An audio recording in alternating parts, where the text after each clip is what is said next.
तो आपको मैंने पिछले क्लास में जो है वो माता का आंचल पढ़ाया था, शिव पूजन सहाय के द्वारा लिखा गया था। इसका पार्ट 1 पढ़ाया था। आज मैं आपको आप सबको पार्ट 2 पढ़ाने जा रहा हूँ। ठीक है, माता का आंचल पार्ट 2। अब इसमें हमने देखा था कि बच्चे का जो है वो पिता के प्रति कितना ज्यादा लगाव है। इस कहानी में हम ये पढ़ रहे हैं। और मतलब वात्सल्य प्रेम, बच्चे जो है छोटे बच्चे जब होते हैं तो वो कितना ज्यादा एंजॉय करते हैं, कितना मजे करते हैं, किस तरह का खेल खेलते हैं, इस सब के बारे में आपने देखा।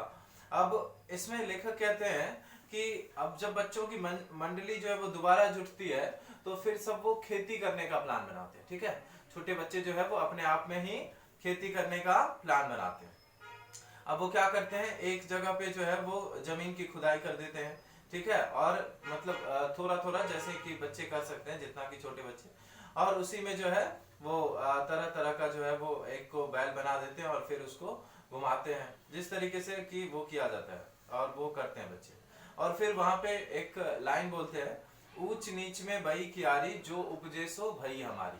ठीक है, यानी कि ऊंच नीच में भई कियारी, यानी कि कियारी बनाया गया है। कियारी होता है यानी कि खेतों में जो है वो एक खेत का दूसरे खेत के बीच में क्यारी दिया जाता है। ठीक है, एक खेत में ही अलग अलग क्यारी दिया जाता है। जो उपजे सो भई हमारी, इसमें जो भी उपज होगा वो हमारा होगा, ऐसा कहना है।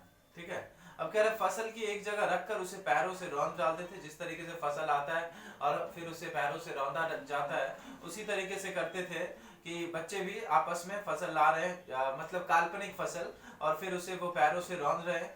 कसोरे का सूप बनाकर ओसाते और मिट्टी के दिए के तराजू पर तौलकर राशि तैयार करते थे। मतलब उसे बेचकर जो है फिर फसल बेच करके उससे पैसे भी लेते थे। इसी बीच बाबूजी आकर पूछते थे कि इस साल की खेती कैसी रही भोलेनाथ। ठीक है, तो फिर बच्चे जो है वो खिलखिलाकर हंसने लगते थे और भाग जाते थे। ऐसे ऐसे नाटक जो है वो बहुत ज्यादा लेखक और बच्चों के साथ मिलकर के खेले। और जब भी ये लोग ददरी के मेले में जाते थे, ददरी बगल का कोई जगह था, वहां पे मेला देखने जाते थे, तो ये सब एक लाइन बोलते थे कि चलो भैयो ददरी सत्तू पिसाने की मोटरी।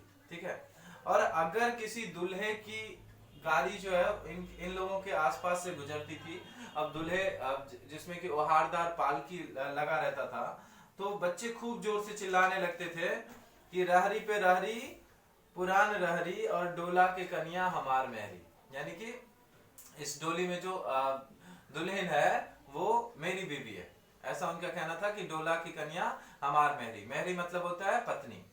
ठीक है, इसी पर एक बार बूढ़े वर ने, एक बार एक बुढ़ा वर था, वैसे ही बेचारे की शादी नहीं हो रही थी, बहुत ही ज्यादा बुढ़ा था, परेशान तो वो पहले से ही था, बहुत मेहनत के बाद उसकी शादी हुई थी, ऊपर से बच्चों ने ऐसा बोला तो बुढ़ा को बहुत ज्यादा गुस्सा आया और उसने क्या किया, बच्चों का पीछा करने लगा।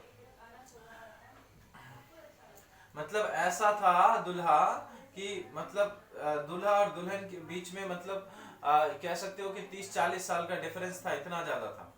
ठीक है, तो आम की फसल में कभी कभी खूब आंधी आती थी, और जब आंधी आता था तो सारे बच्चे जो है वो आम तोड़ने या आम को चुनने जो है वो चले जाते थे, और ये बहुत ही मजा आता था इस तरह का। और उसी में गोपी आम चबाते थे। गोपी आम होता है बहुत ही छोटा छोटा आम होता है, जिसे बहुत ही आराम से खाया जा सकता है। एक दिन की बात है, आंधी आई और पट्ट पड़ गई, आकाश काले बादलों से ढक गया। आकाश जो है वो पूरा काले बादलों से ढक गया, मेघ गरजने लगे, मतलब बहुत ही ज्यादा बारिश हो रही थी, बारिश रुक ही नहीं रही थी। ठीक है, अब बारिश जब रुक नहीं रही थी तो सारे लोग परेशान थे। तो ये सब कहते हैं कि एक पैसा की लाई बाजार में छितराई, बरखा उधरे बिलाई। ठीक है, मतलब एक पैसा की लाई, लाई होता है कि वो गुड़ से बनाया जाता है।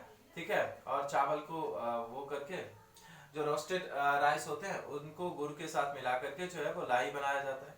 कह रहा है बाजार में छितराई, एक पैसा की लाई, यानी एक पैसा में लाई लाया और उसको बाजार में छितरा, बरखा उधर भी लाई, मतलब बरखा खत्म हो जाओ, बारिश खत्म हो जाओ। लेकिन बरखा नहीं रुकता था, और भी मूसलाधार पानी होने लगा। हम लोग पैरों की जड़ से धर से सट गए। ठीक है, पैरों की जड़ से ये सब जितने बच्चे खेल रहे थे वो एकदम सट गए, जैसे कुत्ते के कान में अटई चिपक जाते, कुत्ते के कान में हो जाता ना कीड़ा जैसा। मगर बरखा जमी नहीं, थम गई। बरखा बंद होते ही बाग में बहुत से बिच्छू नजर आने लगे। जैसे ही बरखा बंद हुआ तो बहुत सारे बिच्छू जो है वो नजर आने लगे। ये सारे डर के भागने लगे। हम लोग से बैजू बड़ा ढीठ था। अब इन लोगों में जो था एक बैजू नाम का लड़का, वो थोड़ा ढीठ था। संयोग की बात, बीच में मूसन तिवारी मिल गए। एक मूसन तिवारी नाम के व्यक्ति थे, वो मिल गए। बेचारे बूढ़े आदमी को सूझता कम था। बैजू उनको चिढ़ाकर बोला, बुढ़वा बेईमान मांगे करेला का चोखा। ठीक है, उनको कहते हैं कि बुढ़वा बेईमान मांगे करेला का चोखा। करेला जो होता है उसका। हम लोगों ने भी बैजू के सुर में सुर मिलाकर यही चिल्लाना शुरू कर दिया। मूसन तिवारी बच्चों के पीछे एकदम बेतहाशा खदेड़ रहे। ठीक है, जब हम लोग ना मिल सके तब तिवारी जी सीधे पाठशाला में चले गए और वहां टीचर से कंप्लेन किए कि ऐसे बच्चे कर रहे हैं। टीचर जो है वो गिरफ्तारी वारंट लेकर 2 बच्चे को भेज देते हैं कि चलो जाओ पकड़ के लाओ वहां से। और वहां जो है वो दोनों बच्चे एकदम थानेदार की तरह हम लोगों पर टूट पड़ता है। और बैजू तो एकदम 9-2-11 हो गया। हम लोग पकड़े गए और फिर गुरुजी ने हमारी खूब खबर लेना यानी कि डांट लगाना।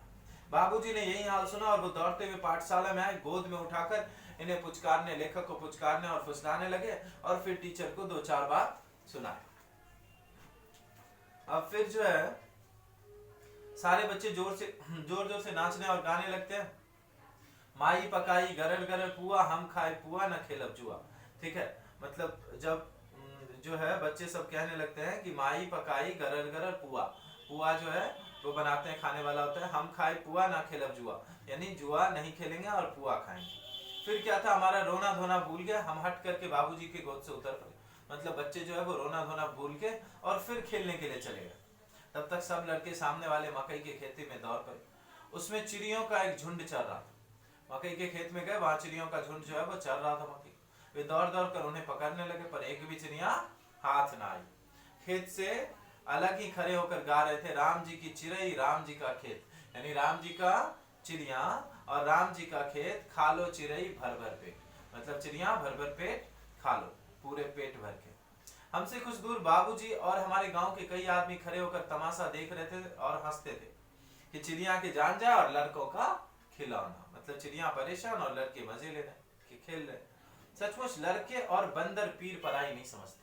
उनका कहना था कि लड़के और बंदर दूसरों का तकलीफ नहीं समझते। छोटे बच्चे एक, क्योंकि उनमें उतना समझ नहीं होता है, उन्हें बस अपने खेल से मतलब होता है। उस खेल में वो कई बार बहुत सारी गलतियां भी कर बैठते हैं। एक टीले पर जाकर हम लोग चूहों के बिल से पानी उलीचने लगे। चूहों के बिल से जो है, बिल में जो है वो पानी डालने लगे। नीचे से ऊपर पानी फेंकना था, हम सब थक गए।